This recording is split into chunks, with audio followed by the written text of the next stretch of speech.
እንኳን ለእናታችን ለቅድስት ኪዳነ ምሕረት ወርኃዊ በዓልና እንዲሁም በዚህ ዕለት በዓመታዊና በወርኃዊ በዓላቸው ተከብረው ለሚውሉ ቅዱሳን በሰላም በጤናና በፍቅር አደረሳችሁ አደረሰን።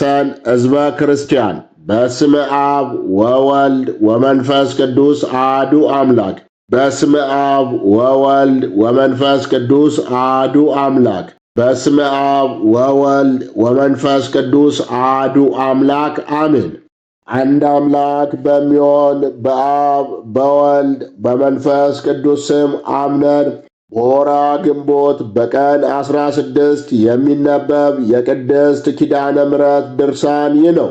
የቅድስት ኪዳነ ምሕረት ልመኗ ክብሯ የልጇ ቸርነት ለዘላለሙ በሁላችን በሕዝበ ክርስቲያን ላይ ይደርብንና ጌታ በመስቀል ተሰቅሎ ሳለ እመቤታችን ከመስቀሉ ስር ቆማ ስለ እርሱ ያለቀሰችውን ለቅሶ አይቶ የሰጣትን የቃል ኪዳን መጽሐፍ አሁን ማንበብ እንጀምራለን። በተሰቀለ ጊዜ በራሱ ላይ የደፉበትን የሾህ አክሊል አይታ አንጀቷ እንደ እሳት ስለተቃጠለ ለእመቤታችን የምሕረት ቃል ኪዳን ሰጣት። የእጅ እግሩን መቸንከር፣ የጎኑን መወጋት፣ የፊቱን መጸፋት፣ የሰውነቱን ግርፋት አይታ ልቧ ስለ አዘነ ፈንታ ልጇ ወዳጇ ለእናቱ ለቅድስት ድንግል ማርያም የምሕረት ቃል ኪዳን ሰጣት። ስለ መከራው ስለ ሞቱ እንደ ነቢያት በማልቀሷ ከደቀ መዛሙርቱ አንዱ በሚሆን በዮሐንስ ፊት ልጇ ወዳጇ የምሕረት ቃል ኪዳን ሰጣት። ዳግመኛም ወደ ሰማይ ስላረገ በመደሰቷ የምሕረት ቃል ኪዳን ሰጣት። ቃል ኪዳን የሰጣትም ስለ እመቤታችን ብቻ አይደለም፣ ከእርሷ አስቀድመው ከእርሷም በኋላ ላሉት ወዳጆች ሁሉ ሰጣቸው እንጂ እርሱ ወደ አዘዛቸው ለሚላኩ አንድነቱን ሦስትነቱን ለሚያመሰግኑ ነገደ መላእክት ሰጣቸው። በምድር ለሚኖሩ ሰዎች ያማልድ ዘንድ ለቅዱስ ሚካኤል የምሕረት ቃል ኪዳን ሰጠው። መወለዱን ለነገራት ለቅዱስ ገብርኤልም የምሕረት ቃል ኪዳን ሰጠው። ወደ እርሱ የምዕመናንን ጸሎትን ያሳርጉ ዘንድ ለ24ቱ ካህናተ ሰማይ የምሕረት ቃል ኪዳን ሰጣቸው። መንበሩን ተሸክመው ያለማቋረጥ አንድነቱን ሦስትነቱን ለሚያመሰግኑ ለአራቱ እንስሳ የምሕረት ቃል ኪዳን ሰጣቸው።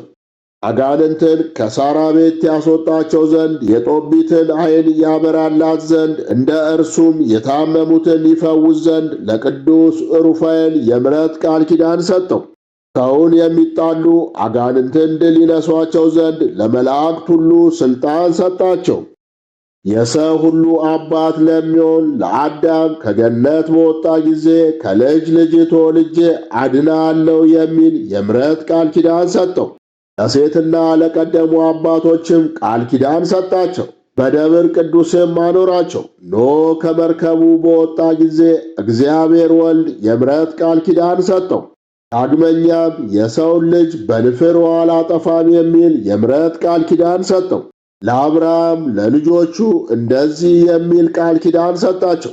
አብርሃም በእውነት ታላቅና ብርቱ ሕዝብ ይሆናል፣ የምድር አሕዛብም ሁሉ በእርሱ ይባረካሉና። በወንድሞቹ ለተሸጠ ዮሴፍም የምሕረት ቃል ኪዳን ሰጠው። በግብፅ ምድርም አከበረው። በደብረ ሲና ዕፀ ጳጦስንና ምሳሌዋን ባሳየው ጊዜ እግዚአብሔር ለሙሴ የምሕረት ቃል ኪዳን ሰጠው። እንዲህም አለው፣ ወደ ግብፅ ምድር ውረድና ሕዝቤን አውጣቸው፣ እኔም ካንተ አልለይም፣ ከፈርዖንና ከሠራዊቱ እጅ አድንሃለሁ አለው። እግዚአብሔር ወልድ እስራኤል ከግብፅ በወጡ ጊዜ የምሕረት ቃል ኪዳን ሰጣቸው። ሕጌን ትእዛዜን ብትጠብቁ በቤተ መቅደሴም ብትፈጽሙት በቤተ መቅደሴ ደስ አሰኛችኋለሁ አላቸው። እግዚአብሔር በኦሪት ለአሮንና ለነቢያት ልጆች ሁሉ ለመስፍኑ ኢያሱና ለሌሎቹም መሳፍንት የምሕረት ቃል ኪዳን ሰጣቸው።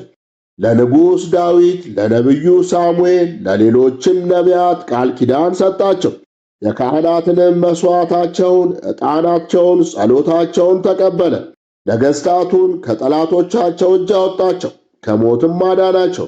ነቢያትም የተናገሩትን ቃል እውነት አደረገ። ዳግመኛም ከእመቤታችን ከተወለደ በኋላ ለጴጥሮስ ለሐዋርያትም ሁሉ የምሕረት ቃል ኪዳን ሰጣቸው።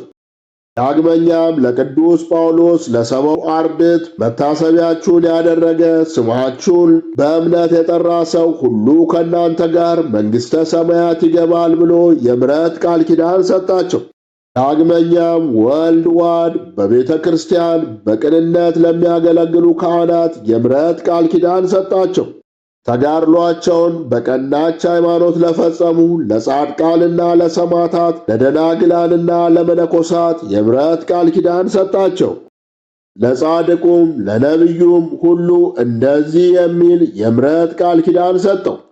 በጻድቁ ስም ጻድቁን የተቀበለ የጻድቁን ዋጋ ያገኛል። ከእነዚህ ከታናናሾቹ ለአንዱ በሐዋርያው በጻድቁ ስም ውኃ ያጠጣውን ሰው ዋጋውን አላስቀርበትም እያለ ሥጋው ደሙ ለሚሰጥባት፣ ለሚጸለይባት፣ ለሚሰገድባት፣ ኃጢአት ሁሉ ለሚሰረይባት ለቅድስት ቤተ ክርስቲያን የምሕረት ቃል ኪዳን ሰጣት። ወንጌልን በሚያስተምሩ በካህናት ትምህርቶች ጸንተው የሚሹኝ ሁሉ ዋጋቸውን ከኔ ያገኛሉ። ዳግመኛም ዘውትር ወደ አውደ ምሕረትሽ የሚመጣ ሰው ሁሉ አይራብም፣ አይጠማም፣ አይቸገርም አላት። በዚህ ዓለም በወዲያኛውም ዓለም ለዘላለሙ አሜን። ልመኗ ክብሯ ለዘላለሙ ከሁላችን ከሕዝበ ክርስቲያን ጋር ይደርብንና የምሕረት እናት የእመቤታችን የቅድስት ድንግል ማርያም ተአምር ይህ ነው። አስቀድማችሁና አሁንም የሰማችሁት ሁሉ ለቅዱሳን የተሰጣቸው ዜና ቃል ኪዳን ተፈጸመ። የብዙዎች እናት ስለምትሆን ስለ እመቤታችንና ስለ ቃል ኪዳኗ በእግዚአብሔር ቃል በመጀመሪያይቱ ቀን ሰማያት ጸኑ፣ ከረቂቅ ሥልጣኑ የተነሳም ሰራዊቶቻቸው ተገኙ። ስለ እመቤታችንና ስለ ቃል ኪዳኗ ምድር በውኃ ላይ ጸናች። ስለ እመቤታችንና ስለ ቃል ኪዳኗ የሰማይ ሰራዊት ትጓን መላእክት ተፈጠሩ። ልጇ ክርስቶስን በወለደች ጊዜ ያመሰግኑት ዘንድ ለእረኞችም በቤተልሔም የምሥራች ይነግሯቸው ዘንድ ስለ እመቤታችንና ስለ ቃል ኪዳኗ እግዚአብሔር በሰባተኛይቱ ቀን ከሥራ ሁሉ አረፈ። ስለ እመቤታችንና ስለ ቃል ኪዳኗ ሔዋን ለአዳም ሚስትና ረዳትን ትሆነው ዘንድ ከጎኑ አጥንት ተፈጠረች። ስለ እመቤታችንና ስለ ቃል ኪዳኗ አዳምና ሔዋን በስህተታቸው ከገነት እስከወጡበት ጊዜ ድረስ የገነትን ፍሬ እየተመገቡ ብርሃን ተጎናጽፈው በገነት 7 ዓመት ኖሩ። ስለ እመቤታችንና ስለ ቃል ኪዳኗ አዳምና ሔዋን የድኅነት ቀን በምትሆን ልጇ በተሰቀለባት ዓርብ በሰርክ ከሲኦል ወደ ገነት ተመለሱ። ስለ እመቤታችንና ስለ ቃል ኪዳኗ የቀደሙ አባቶች ከሲኦል ወጡ። ሄኖክም ከሞት ፊት ተሰወረ። ስለ እመቤታችንና ስለ ቃል ኪዳኗ የማቱሳላ ዕድሜ ረዘመ። ላሜም ከድካም አረፈ። ኖኅ ከቤተሰቡ ጋር በመርከብ ውስጥ ከጥፋት ውኃ ዳነ። ስለ እመቤታችንና ስለ ቃል ኪዳኗ የሴም ምርቃቱ እውነት ሆነ። የያፌትም ርስት ሰፋ። ስለ እመቤታችንና ስለ ቃል ኪዳኗ ከአርፋክስድ ጀምሮ እስከ ታራ ድረስ በአምልኮ ጣዖት የነበሩ ሰዎች ቀድመው ከነበሩና ኋላም ከነበሩ አባቶች ጋር ተቆጠሩ። ስለ እመቤታችንና ስለ ቃል ኪዳኗ አብርሃም ከካራን ወጥቶ ወደ ርስቱ ከነዓን ገባ። ከመከራውም ሁሉ ዳነ። እግዚአብሔርም በእንግድነት ተቀበለ። እውነተኛ ዕውቀትም ለእርሱና ለልጆቹ ለልጅ ልጆቹ ተገለጸ። እግዚአብሔርንም ከማምለኩ የተነሳ የወንድሙ ልጅ ሎጥን ከጥፋት ወገን አዳነው። ስለ እመቤታችንና ስለ ቃል ኪዳኗ ያዕቆብ ከዔሳው እጅ ዳነ። ድንጋይም ተንተርሶ በፍኖተ ሎዛ በተኛ ጊዜ የወርቅ መሰላል ተተክላ ከምድር እስከ ሰማይ ደርሳ አየ። ስለ እመቤታችንና ስለ ቃል ኪዳኗ ከሰማይ ከዋክብት የሚበዙ 12 ልጆችን ወለደ። ስለ እመቤታችንና ስለ ቃል ኪዳኗ ሰማዕታት የሊቃውንትን ሃይማኖት ጠብቀው በሰይፍ ተቆረጡ። በጦር ተወግተው በድንጋይ ተወግረው በእሳት ተቃጥለው ተጋድሏቸውን ፈጸሙ። ስለ እመቤታችንና ስለ ቃል ኪዳኗ ጻድቃን የድካም ዋጋቸውን አገኙ። ስለ እመቤታችንና ስለ ቃል ኪዳኗ ሽማግሌዎችና ሕፃናት፣ ደናግላንና መነኮሳት፣ ምዕመናንና ምዕመናት፣ ወንዶችም ሴቶችም እስከ ሞት ድረስ ጨከኑ። አሁንም አባቶቼ፣ ወንድሞቼ፣ ለነቢያትና ለካህናት ኦሪት፣ ለነገሥታትና ለመሳፍንት፣ ለሐዋርያትና ለሰብዓ አርድእት፣ ለሊቃውንተ ቤተ ክርስቲያን፣ ለጻድቃንና ለሰማዕታት፣ ለደናግልና ለመነኮሳት፣ ለቅዱሳንም ሁሉ በእመቤታችን ስም የምሕረት ቃል ኪዳን የተሰጣቸው ለዓለሙ ሁሉ ሕይወት መድኃኒት ስለሆነ ነው። ከእርሷ አስቀድመው ለነበሩትም ሆነ ከእርሷ በኋላ ለተፈጠሩት ሁሉ የልጁ ማደሪያ ትሆን ዘንድ ለመረጣት ለአብ ክብር ምስጋና ይገባል። 5500 ዘመን ሲፈጸም ከእርሷ ለተወለደ ለወልድም ክብር ምስጋና ይገባል። ለተዋሕዶ ያነጻት ያከብራት ዘንድ ወደ እርሷ ለመጣ መንፈስ ቅዱስም ምስጋና ይገባል፣ ዛሬም ዘውትርም እስከ ዘላለሙ ድረስ። የእናታችን የቅድስት ኪዳነ ምሕረት ልመኗ፣ ክብሯ፣ የልጇ ቸርነት በእውነት ከሁላችን ከሕዝበ ክርስቲያን ጋር አብሮን ይኑር። አነሳስቶ ላስጀመረን አስጀምሮ ላስፈጸመን ለልዑል እግዚአብሔር ክብር ምስጋና ይሁን።